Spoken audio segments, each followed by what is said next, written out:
Hey guys, welcome back to our channel. नोंथांमोननिसिम बयनिसिमबो जोंनिफ्राय खुलुमनायखौ गिबि-गिबियावनो जासिग्रोनाय थाबाय। दिनै जों नोंथांमोननिसिम गोदान मोनसे भिडिअ लाबोदों आरो बे भिडिअआ गामियाव थांनाय मानाय बे नङा आरो जों आगोलावनो कमिउनिटियाव पोस्ट आगारनानै बुंखादोंमोन नोंथांमोननो जोङो Q&A भिडिअ लाबोगोन होननानै आरो आगोलबो बुंखादोंमोन जों 15K कमप्लिट जाबा Q&A भिडिअखौ लाबोगोन बाट जोङो लाबोनो हायासै दा 16K जालायलायबाय माने पर्सनेल प्रब्लेम आरो फेमिलिनि माखासे खामानिनि थाखाय जोङो बे भिडिअखौ होथ'नो हायाखैमोन आरो ओमफ्राय दिनै सम दिहुननानै जोङो नोंथांमोननो बे भिडिअखौ लाबोथारसै होननानै दा बे भिडिअखौ बानायनाय जाबाय स' नोंथांमोना जोंनि भिडिअखौ नायलांदो आरो माखासे कुइसनफोरखौ जों पिक खालामदों आरो ना माने कमन कुइसनफोर बांसिनानो एखे बिनिफ्राय माखासेखौ जोङो पिक खालामदों आरो बिसिनि गेजेरावहाय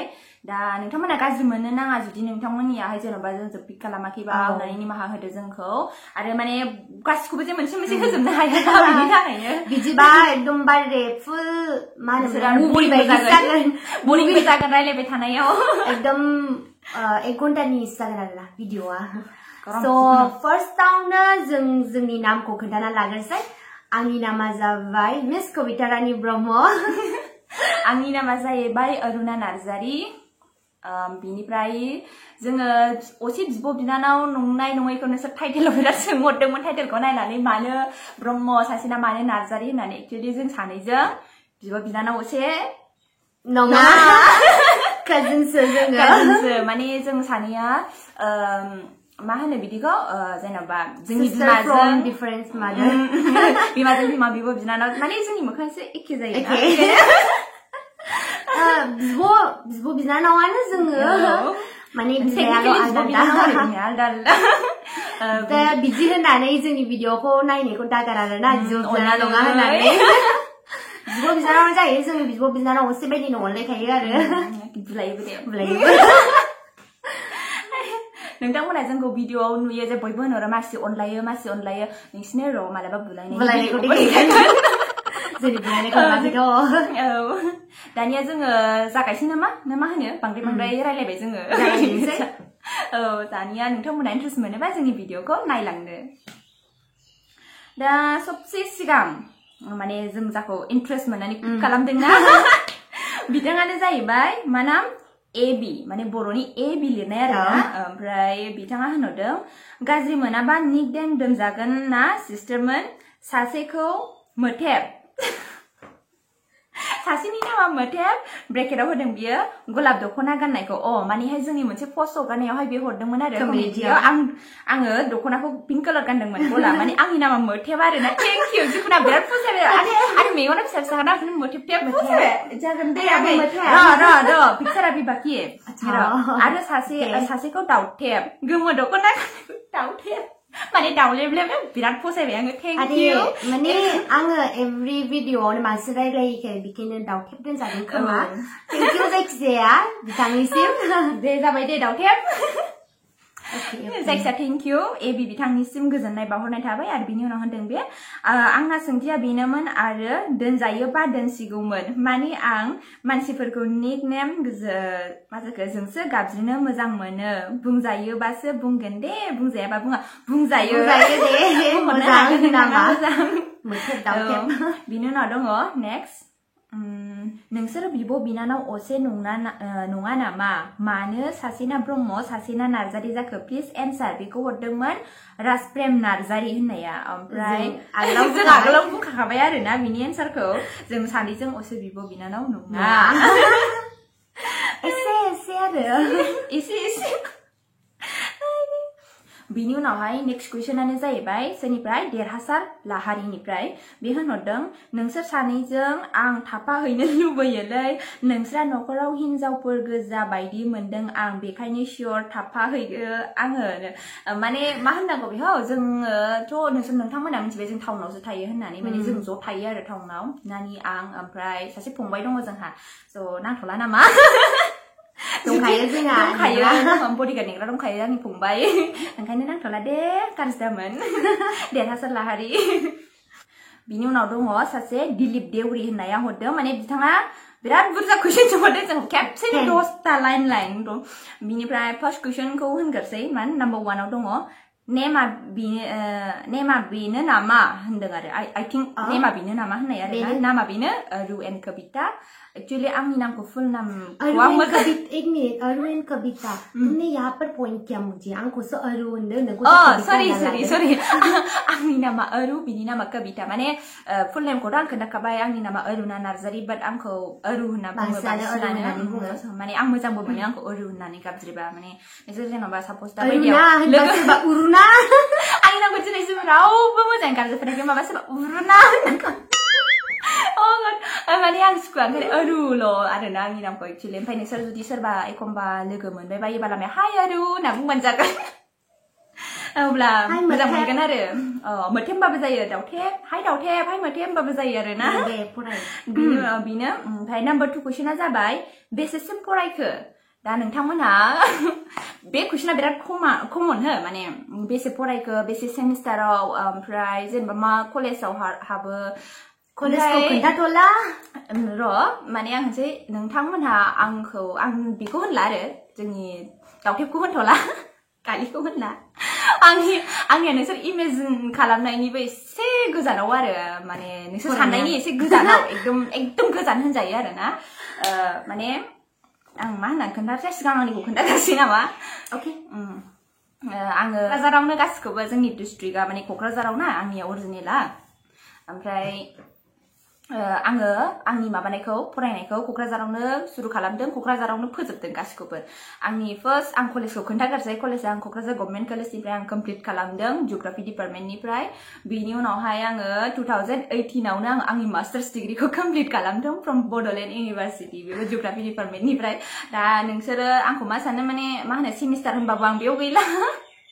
मा क्लास होनबाबो आं बेयाव गैला आंनो कमप्लिट जाबाय आरो एमएड बिएड ओमफ्राय दा बिनि उनावहाय आङो बिएड खालामदोंमोन बिएडखौ दा कमप्लिट जाबाय दा बिनि उनाव आं आरो एमएड खालामफिनगासिनो दङ बेनोसै आरो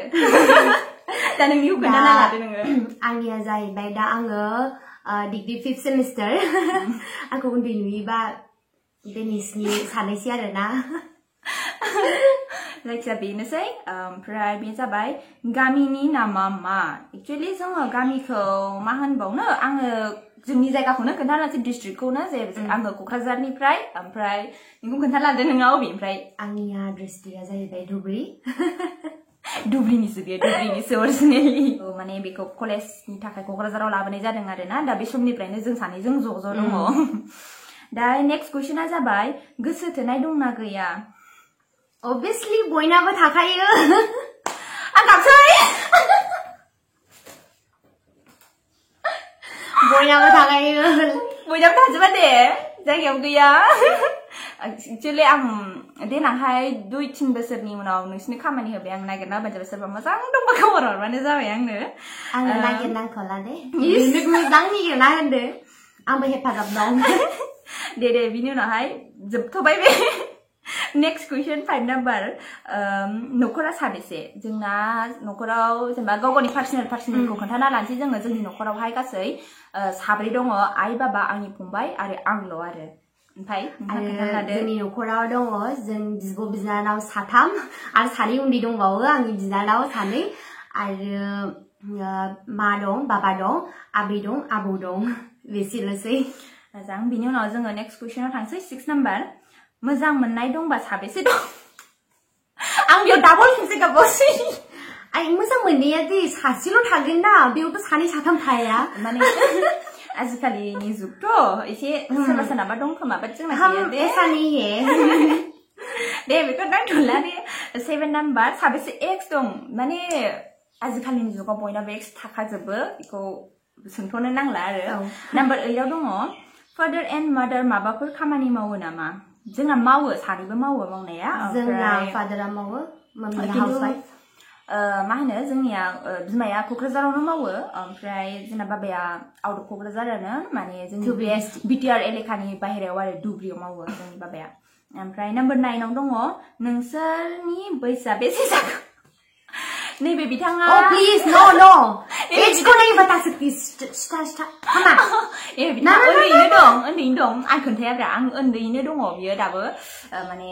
कलेज फरायबाबो उन्दैनो दङ ओमफ्राय आंनिखौथ' नोंसोरो आंनि माने फरायनायखौ नायनानै एसे इमेजिन खालामहरदो आरो आं बेसे जाथावथाव ओमफ्य बुंथ'ला दे हिनजावफोरनाव बारा बैसो सोंजाया जों दाबो उन्दैसो गुमै निगिरनायनि टाइम फैबाय no please ओमफ्राय नाम्बार 10 आव दङ लास्ट कुइसन बेनो बेसे बैसोआव हाबा जागोन एक्चुअली आं बेयावहाय मोनसे खोथा बुंनो सानदों हो बेनो जाहैबाय माने जेलानाखि हिनजावफ्रा स्पेशली आं हिनजावफोरनि बारै बुंनो सानदों ओमफ्राय हिनजावफ्रा जाहैबाय माने बे खोथाखौ आं बुंनांगौ खोथाखौ गोसोआव एथबांबो दाला आं माने नङाबो जानो हागौ खायफानि खेथ्रआव आंनि ओपिनियनखौ आं बुंनो सानदों आरोना बेनो जाहैबाय माने उन्दै समाव बयनिबो बिमा बिफाया फिसाफोरखौ हिनजावानो जा हौवायानो जा सिमां नुनो थिनो सिमांखौ उन्दुना नुनाय सिमांखौ होनाखै दे आङो जे माने एम गावबागावनि मोनसे एम थानो थिनो ओमफ्राय बेयावहाय जोङो फरायसै मासै जेनेबा जों सिमांखौबो नुनोसै गावगावनि मोनसे एम जों लुगैसै आरोना औ आं बेबायदि जागोन आं बे खालामगोन होननानैहाय बाट जेरानाखि जोङो फरायै देरलांसै मासै ओमफ्राय नोंसोरथ' मिथिखागौ नोंथांमोनहा जे जोंनि इडुकेसन सिस्टेमा माबायदि फरायबाबो जोबनो रोङा माबा मोनसे गावनि एमखौ सुफुंनोबा फरायजोबनांगौ फरायनांगौ दं ओमफ्राय दा फराय जोङो मोनसे एजआव सफैबाय फर एग्जाम्पल आंखौनो होननानै लानोसै फराय आङो दा सफैबाय आंनि दा जिउनि थांखिखौ सुफुंनो आं नाजागासिनो दं खालामनो नाजागासिनो दं दा बेयावहाय आंनि बायदि जा बैसो जानानै दङ ना बे समावहाय न'खरनि खायफानि बिमा बिफा खायफानि न'खरनि मानसि जेन'बा मा होनोमोनलाय आरो ससाइटिनि मानसिफ्रा ओरैबायदि हिनजावखौ फर्स खालामो जे माने हाबा होनांसिगौ दंसै जोंहा बिजामादै नागिरनांगौ दंसै बेफोरबायदि मोनसे माने हिनजावनाव प्रेसार थुनानै होयो ओमफ्राय दा जोंहा आंनि सिमांखौनो दासिमबो माने आंल' नङा आं बायदिनो गोबां मानसिफोर दङ जे माने सिमांखौ फुरा जाहांथारसै नै बावला मोनसेल' स्टेप बाखिसै दा बे समावनो आलदा मोनसे प्रेसार होयोबा नारसिननाय होयोबा माने माथाया खामानि होआ आरोना जेनेबा दुखु मोनो गोसोआव माने टेनसना आलदा थायो ओरैनोबाबो दानि जुगावहाय जबफोरखौ बारा मोननो नागिरला मानो नागिरला इजि नंला ना दा बेयावहाय नोंनो आरो एक्सट्रा मोनसे प्रेसार होयोबा मोनसे नारसिननाय होयोबा माने खामानि होनो नागिरा जिउनि थांखिखौ सुफुंनो हानो नागिरा आरोना दा बेयावहाय आं आसा खालामो जे नोंथांमोनहा जाय नायदों जेन'बा गिदिरबो नायदों उन्दैबो नायदों जानो हागौ जेन'बा सापज जायफोरा गिदिरफोर बा अननानै नोंथांमोनहा बिदि गोरोन्थिखौ दामाव मानो होनोबा ना हिनजावफोरा जेलानाखि हाबा जाखाङो अब्ला मोनसे रेसपन्सिबिलिटि होननाय थायो जे न'खरखौ नायनांगौ दं मा दं गावनि बिमा बिफा बिहाव बिखुनजो आरो गावनि फिसायफोरखौ नायनांगौ दं बेयो बिदि नायनायावहाय गावनि थाखाय एक्सट्रा टाइमखौ होनो हाया गावनि जिउनि थांखिखौ सुफुंनो थाखाय माने होनो हाया आरो जेन'बा न'खर नायनानै बेखौ बुङाखै जे आं हाबाखौ जानो नाङा हाबा जानाया बिराद गाज्रि ना जानांगौ बेहाबो मोनसे टाइम दं खिन्थु गावनि थाखाय मोनसे टाइम होग्रोनांगौ आरोना टाइम बे टाइमखौ होजानो लुगैयो आरो गावनि लाइफखौ इन्जय खालामनो माने उन्दै समावहाय फरायनाय बेयावहाय टाइम थांखाबाय आरो बिनि उनावनो डाइरेक्ट फरायनाय जोबनाय लोगो लोगो डाइरेक्ट हाबा जागोन डाइरेक्ट हाबा जायोब्ला माने मोनसे न'खरनि रेसपन्सिबिलिटिखौ थुनानै होजानोसै ना दा बेयावहाय माने गावनो बहा थांखो टाइमा गावनि थाखाय टाइमा बहा थांखो दा बेनि थाखाय बे गेजेर खन्द'आवनो दाबायदि समावहाय माने फरायखांनायनि उनाव टाइम होजानो लुगैयो आरो बेनोसै दा जोबथ'बाय बिथांनि माबाफोर जुदि गोरोन्थि जाबाय बायदोंबा निमाहा होदो ओमफ्राय जायनाखि एग्रि खालामो नोंथांमोनहा अननानै कमेन्ट सेक्सनाव खोन्थाहरबानो जाबाय जेन'बा आंनि बुंनाया गोरोन्थि बा सैथो माने मानसिसोना जोङो बयबो गोरोन्थि जानो हागौ गोबां बुंनायाव जुदिहाय आंनि बुंनाय बा आंनि साननाया गोरोन्थि बा नोंथांमोनहा साजेस्ट खालामहरनो हागोन अ बिदि नङा बेबायदिसो जानांगौ अब्ला जेन'बा आंनि साननायखौ माबानोबो हागौ ना सोलायनोबो हागौ बिनि थाखायनो दा गाज्रि मोनदामोन आं बिदि बुंनायावहाय दा दिलीप देउरिनिफ्राय गोजोननाय थाबाय बेसेनोसै बिथांनि कुइसना नेक्स्ट कुइसनानो जाबाय पाबिन मुसाहारिनिफ्राय बिसोरो बुंदों कुइसनथ' नङा बियो जायखिजाया बे बुंहरदों आरो कमेन्टआव आब' नोंसोर सानैजों बिब' बिनानावबाबो जा इन्ट्रेस्ट खालामखायो दा मिनिनायखौ जा साफा खोनाखायो आं बै आब' गलाब दख'ना गाननायखौ माने आंखौ होनदों आरोना जिखुनु बिराद गाज्रि मिनियो आङो माने मा होनो सोरबा हिनजावफ्रा मालाय जा किउट मिनियोना हि बिदि टाइपनि बाट आं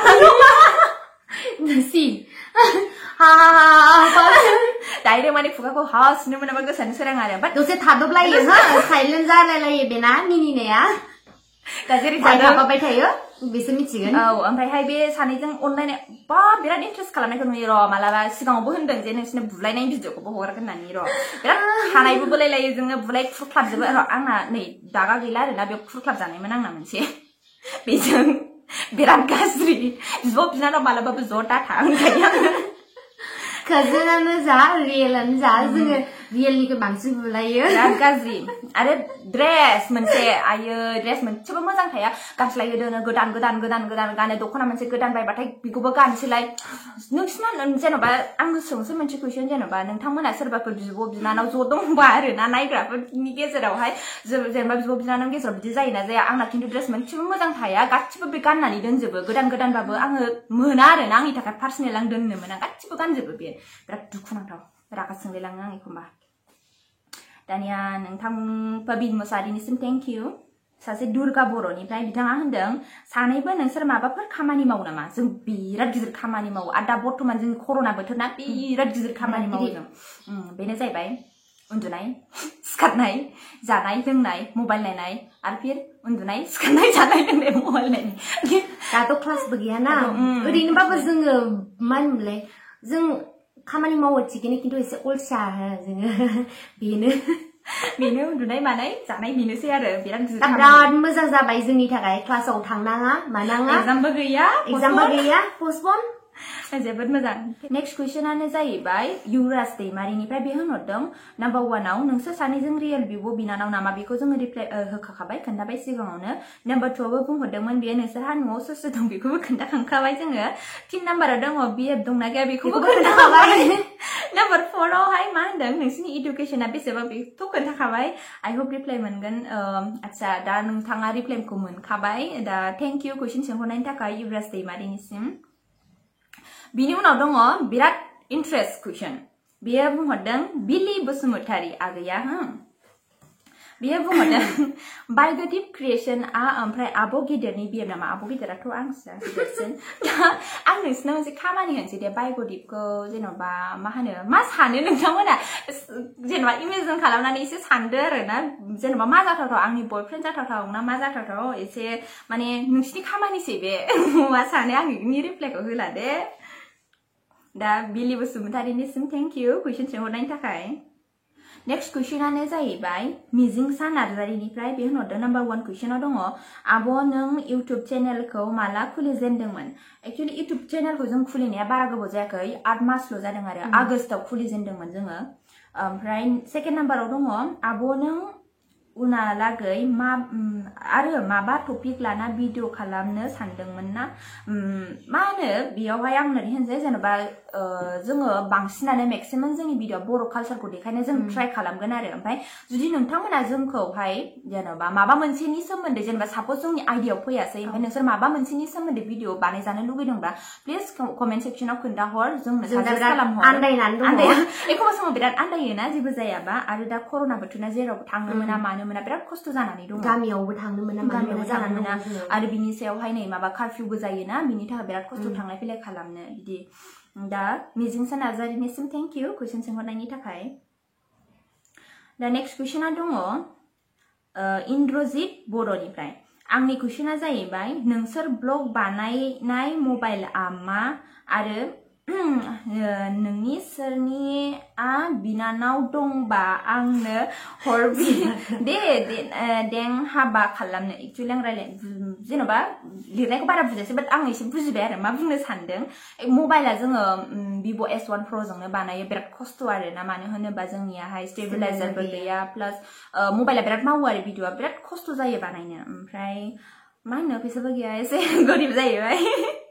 ओमफ्राय बे बिनानावाथ' आंहा बिनानाव गैया मा होनबावनो आंना जेनेबा फंबाय दं बिना दङ ओमफ्राय खिन्थु जुदि नांगौबा नेनांगोन आरो जुदि नेथाबनो हायाबा ना फेदेरनानै लानो हागोन लांनानै आपत्ति गैया लां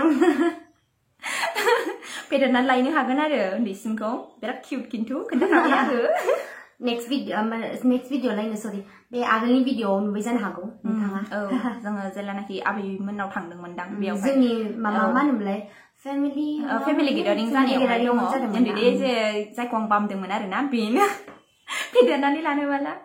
नेक्स्ट कुइसनानो जाहैबाय बड' आर'नाइनिफ्राय बेयो बुंहरदों आब'मोन नोंसिनि मादारा बेलगुरिनि नामा औ जों सानैनिबो मादारा बेलगुरिनि नोंसोरथ' आब'खौ सिनायखायो बयबो जोंनि आब'आ जाहैबाय बर' सल'मानि सम्राट होननानै मिथिनाय जायो जोंनि आबौखौ जों सानैनिबो आइया माने बिमाया बे आबौनिनो फिसाजो जोंहा आबौआ 6 जन दं गासै फिसाया हौवा 3 आरो हिनजाव 3 आरोना दा जों सानैनियाहाय बिब' बिनानाव आरो नेक्स्ट कुइसनानो जाहैबाय नोंखौनो नेगोन वाव माथो नामाबो बिराद मोजांथार मा दासो आन्दाज मोनदों ने नङा आङो दिसाबो नोंखौनो नेदों कय कमेन्ट आচ্ছা नङा चेनेलनि नामा नोंखौनो नेगोन जोबोद इन्ट्रेस्ट दा बिथाङा होनहरदों आब' नोंसिनि डेट अफ बार्थआ बेसे बेसे जाखो माने डेट अफ बार्थआ बेसे बेसेखौ जों खालि मासखौल' खोन्थाहरसै मासखौल' आंनिया जाहैबाय नै जाथ'वाखै फैगौ आरो आंनिया 16 आगस्टआवहाय आंना 21 जुलाइ आंना फार्स्ट फैग्रोदो बिनि उनाव बे आंनि ओमफ्राय आरो बबे डिस्ट्रिक्ट आरो बबे गामि डिस्ट्रिक्टखौ जों खोन्थाखांबाय सिगाङावनो बेनोसै थेंक इउ नोंखौनो नेगोन नोंनिसिम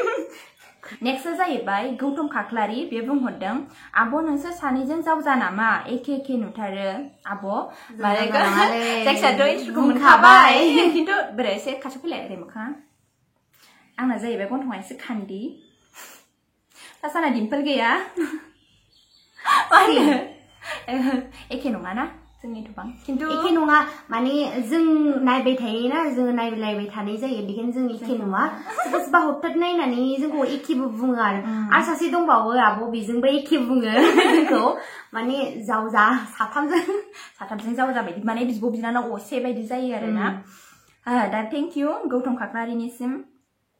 नारद बर'निफ्राय बे जोबोद इन्ट्रेस्टिं हरदों बेनो जाहैबाय सोर बिमाया दि जोनोम होखो नोंसोरखौ सनामोन गसायासो दैथाय हरखानाय सिखिरि सिखोलासो सानफ्लाङो आं नोंसोर सानैखौबो सनामोन थेंक इउ जायखिया बिदि एफा मोजां कमप्लिमेन्ट होनायनि थाखाय नाथाय जोंबो जोंनि बिमाखौ थेंक इउ होनो आरो जोंखौ बिदि जोनोम होनायनि थाखाय माने बिउटिफुलखौ होनाखै समायनाखौ होनाखै बाट जोंखौ जे जोनोम होदों बे दुनियाव लाबोदों बिनि थाखाय थेंक इउ होनो आरो जोङो जोंनि बिमा बिफानिसिम बेनोसै थेंक इउ नारद बर'निसिम नेक्स्ट कुइसनानो जाहैबाय बिलाहि जायो ना जाया नोंसोर SKRJ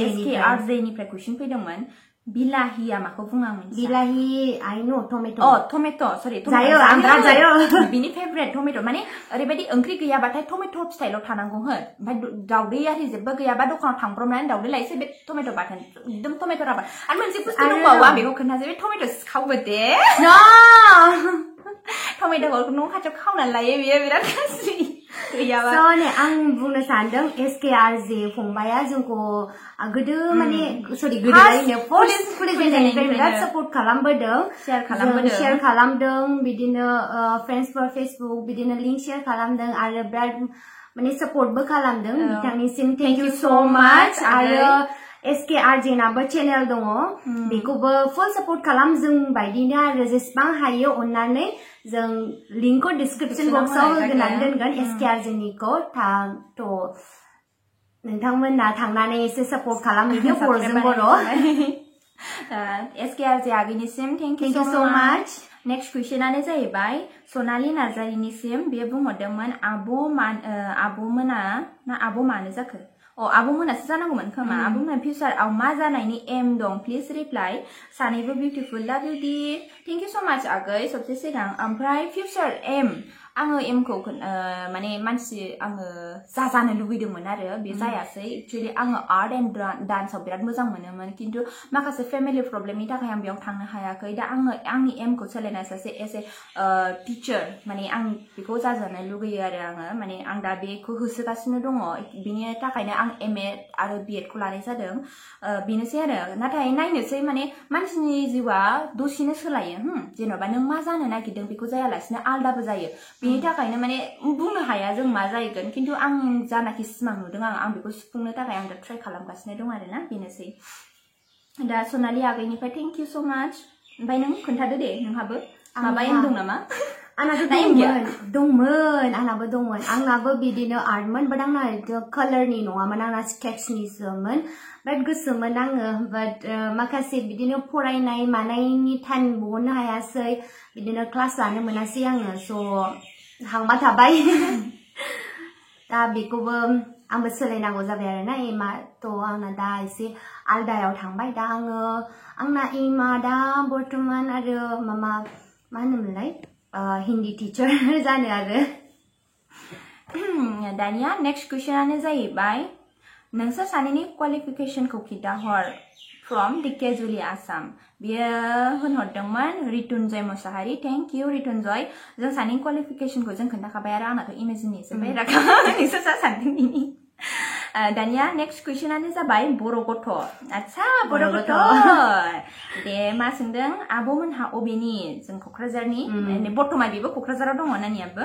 ओंखायनो जों दा बर्तमान क'क्राझारनिनो ओमफ्राय आब' नोंसोरनो सानैबो निजा सिस्टार ना जों सानैबो नङा दे आगै असेयानो जाहैखायो आरो असेयानो जायो खिन्थु निजे माने मा होनो सासे बिमानि फिसा नङा ओमफ्राय चेनेल खुलिनायनि आइडियाया अबेनिफ्राय फैयामोन बे जेबो आइडिया गैयामोन जोंना चेनेल खुलिनाया जास्ट खालि जों सानदोंमोन आरो जोङो चेनेल मोनसे खुलिगोन आरो ओमफ्राय बिदि जे बानायलांगोन जोंना बिदि जेबो माबा गैयामोन आरो आइडिया फैथ'वाखैमोन ओमफ्राय गासै खुलिब्रबनायमोन औ ओमफ्राय जाहैबाय माने बिनि उनावहाय नाम दोनबाय हो जेनेबा नाम दोनखांनायनि उनावहाय सानबाय आरोना मोनसे कमि दं सानबाय जोङो माने इउटुबावहाय जे बर'फोरनि माखासे गोबाङानो देखायो आरोना बिदि कालचारनि सोमोन्दै खिन्थु जोङो एसे हिनजाव मानसिफ्रा मा खामानि मावो न'खराव मा खालामलाङो जेनेबा मोनसे रेसपन्सिबिलिटि होनाय थायोना बे बुस्थुखौ जोङो देखायलांनो नाजादों आरो बे आइडिया जानानै जों चेनेल खुलिजेनदों बेयावसो फैदों नाम दोननायनिफ्रायसो फैदों आरो जोंना जायाखै बायदि मोनदों आरो जों भिडिअ बानायनायखौ सिगाङावथ' जायाखै होनदोंमोन दा एसे ट्राइ खालामलांसै आरो नोंथांमोना नाजालांबा इडिटफोरखौबो बिराद खस्थ' माने खालामफेरदावामोन ना जुदि जोंना गाज्रि जाबा अननानै निमाहा रायलायनायसो मोनो जों इडिट खालामनाया दानिया मा होनदों चेनेलनि फार्स्ट भिडिअआ मामोन जेबो गैया दिंखिया खानाय आं गोसोआव दङ दिंखिया खानाय गोलैलायनाय ओमफ्राय मा होनोमोनलाय बेखौ माबा लेवार बाजालायनायबावसो मोनदां बेल' आरोना जेबो माने मा होनोमोनलाय बिदिखौ आइडिया फैथ'वाखैमोन आरो बानायनायनि माबायदि जानांगौ गामि गिदिंनानै दिंखिया खाहैनाय ओमफ्राय बेजों लामायाव सोरबा मा जाखो सोरबा फ्रेन्ड लोगो मोनबा बिग फेन होनबा गोसोखौ माबायदि मोनो एक्चुअली जोङो बिग फेन होनजायाखै आरोना खिन्थु लोगो मोनबाय जों इउटुब नायग्रा बर' सिस्टारनिफ्राय ना इउटुब बानायो ना होननानै ओमफ्राय बेयाव स्ट'रि दं बिराद गाज्रि कन्डिसनाव लोगो मोनबाय जोंखौ फार्स्टआनो जाहैबाय जोङो सानै ब्रास खालामाखै हाथाय बिदि नंद्राया बिदिबो बुंजायो माने जों गामियाव थांदोंमोन ना ब्रास लांफायाखै ओमफ्राय फुङावनो फैनांगौ जादों जोङो ओमफ्राय एकदमबारे सिखारनानै एकदम मेसि ओरैनो जेरै उन्दुदों ओरैनो सिखारनानै फैदों आरो जोंहा लेट जाबायमोन ना बे आरो सेकेन्डआ जाहैबाय बे बिथाङा बिराद नासु अरलायलायनाय हाबायावहाय बिराद नासु हरगासिनो दंमोन आङो बेयावहाय नोंसोर इउटुब चेनेल बानायोना दलद थाखाबाय आरो थर्डआव जाहैबाय आं फुरा एकदम पानि पुरि जानाय पकौड़ा जालायलायनाय ओरै खुगा गिदिर थर्डआ बे आं बिराद गाज्रि कन्डिसनाव लोगो मोनदों आरोना जुदि नोंथांमोना जोंखौ बिदि टाइमाव गाज्रि टाइमाव लोगो मोनोबा निमाहा होबानो जाबाय जों बिराद माने जानला मोनला आरोना बिदि बिग फेनथ' होना सोरबा बिदिनो जोंनि नेक्स्ट भिडिअफोराव माफोराव बिदिनो कमेन्ट नोंसोरखौ नुदोंमोन टाउनाव मायाव बिराद खरा थाबायनाय बिराद सोर बुंहरामोन दे जायखिया बावबाय जोङो थेंक इउ ओमफ्राय जेनेबा साप'ज एखमबा समाव नोंसोरो जोंखौ नुयोबा रायलायबानो जाबाय आरो जों जेबो मोना बिदिखौ फ्रि फ्रेंकखौसो आं मोजां मोनो आरोना जुदि नोंसोरो रायलायनो गोसो जायोबा रायलायनो हागोन अबभियासलि ओमफ्राय बेयो बुंहरबावदों लास्टआवहाय लाभ इउ सानैखौबो आङो बिग फेन आच्छा बिग फेन सानैनिबो आच्छा थेंक इउ सो माच बर' गथ' ओमफ्राय नेक्स्ट कुइसनानो जाबाय गिबियावनो खुलुमबाय आं गौरेस्वर बाक्सा निबांनि सेथियानो जादों नोंसोर बबेनि एन मा डिस्ट्रिक्टनि एन मा गामि अन्नानै खोन्था गोजोन्थों आच्छा बिपुल बर'आ बुंहरदों बेखौ खुलुमनाय जासिहरबाय जोंनिफ्रायबो बिपुल बर'निसिम दा जोंनि डिस्ट्रिक्टखौथ' जों आगोलावनो खोन्थाखाबाय क'क्राझार आं धुबुरि गामिखौ दानो खोन्थाथ'ला नामा एसे नेनानै थाबावदो बिनि उनावहाय नेक्स्ट कुइसनानो जाहैबाय जयन्तनिफ्राय बे बुंहरदों आब' बिग फेन थेंक इउ आगै ओमफ्राय गावनि मोनसे कुइसनानो जाहैबाय नों बबा डिस्ट्रिक्टनि आरो मायाव फरायबाय दं एक्चुअली डिस्ट्रिक्टखौथ' जों खोन्थाखाबाय फरायनायखौबो खोन्थाखाबायमोन सेमिस्टार दा बे एमएड खालामगासिनो दं आङो ओमफ्राय सासे होनहरदों सतीश बर' बेनो आब'मोननि एजखौ खोन्थादो दे अननानै लड़कियों से एज नहीं पूछा जाता अच्छा थेंक इउ सतीश बर'निसिम कमेन्ट हरनायनि थाखाय नेक्स्ट कुइसनानो जाहैबाय डिएन ब्लगनिफ्राय बे बुंहरदों दालि खारै जाफेरबाय नामा आब'मोना दालियान खारै माने मा होनो एक्चुअली जोङो दालिखौ जायो सामफ्रामबो जानाय जायो माने ओंख्रियानो गैया नालाय जोंना मैगं गैया टाउनावहाय ओमफ्राय खिन्थु दालि एन्ड खारै जाफेराखै खिन्थु आगै कुइसना जाहैबाय उल्था नोंनाव सोंहरफिनसै रेसिपिखौ खोन्थाहरबानो जाबाय आरो ना बेनो लास्ट कुइसन आरो ना बेयो जाहैबाय अगन दैमारि ना मा होनो बेनिफ्राय ओमफ्राय मा होनहरदों बे आयै मोनबा लागौमोनलां बिब'खौ लांदो मुझे नहीं चाहिए ले जा र' बोसोरथाम बोसोरब्रैसोनि उनावहाय नायफैबानो जाबाय आं एसे आंनि माने जिउनि थांखिखौ एसे पुरा खालामग्रोसै आरो एसे एन्जय खालामग्रोसै मानो होनबा फरायनायल' जाबोगासिनो दङ बिनि थाखायनो माने आं आंनि थाखाय माने माबानो नागिरदों आरो जेन'बा टाइम दिहुनना लानो नागिरग्रोदों स' आं जेबो होनथ'आ ओंखायनो दा आङो आंनि जिउनि थांखिखौ सुफुंग्रोनो नाजानोसै थेंक इउ स' माच बयनिसिमबो जों भिडिअखौ एसेयावनो फोजोबसै आरो निमाहा होबानो जाबाय सोरनिबा कमेन्टफोरा जोङो थालांदोंबा बुंनो फरायनो रोङाखैबा दा नोंथांमोननिसिम बयनिसिमबो गोजोननायखौ बावहरनाय थाबाय बिदि कुइसन सोंहरनायनि थाखाय आरो जोंबो गोजोननाय मोनदों जे जोंनि माखासे मा होनोमोनलाय पार्सनेल इनफरमेशनखौ नोंथांमोनजों शेयार खालामनानै स' थेंक इउ स' माच बयनिसिमबो वान्स अगेन थ' जोंनि भिडिअआ दिनै एसेनोसै जोंनि भिडिअखौ जोबजासिम नायनायनि थाखाय थेंक इउ स' माच लाभ इउ अल बाय बाय